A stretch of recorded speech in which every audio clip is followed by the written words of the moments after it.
Oke guys, Assalamualaikum, selamat malam. Sebenarnya sekarang nih, saya berada di salah satu lokasi di mana saya selalu buat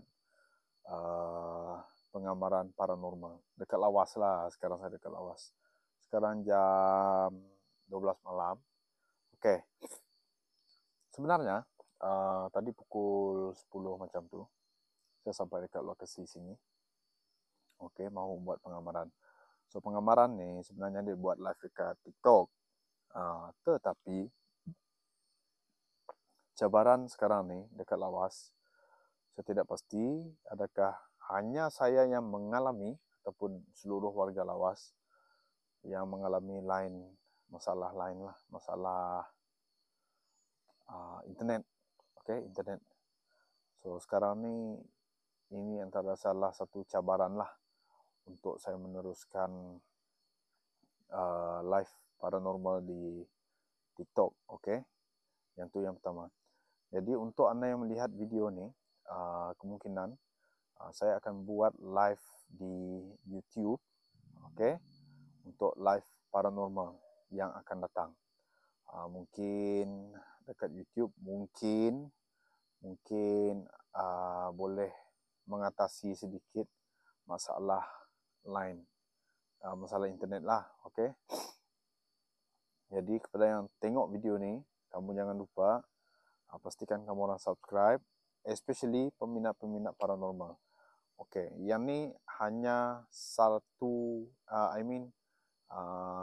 buat masa sekarang saya adalah satu-satunya host paranormal yang masih aktif dekat Lawas Sarawak sini. The one and only and the only one. Alright, so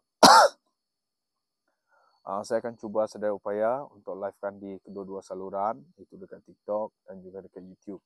Okay. Sebab bukan apa, untuk YouTube senang viewer nak reach. Sebab banyak view paranormal saya dahulu memang dekat dalam sana. Itu yang pertama.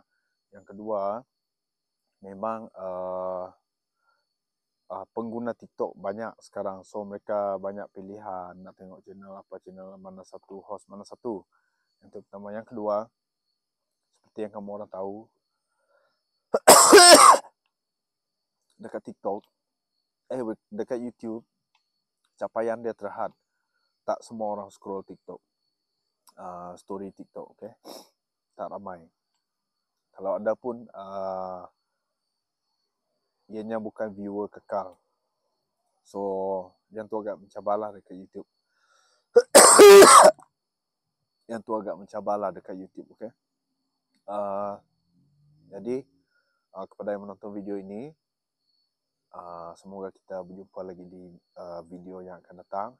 Jangan lupa untuk subscribe, like video ni, like, dan juga bantu saya komen di ruangan komen. Kamu orang komen apa-apa saja, okay? So, thank you so much yang dah menonton.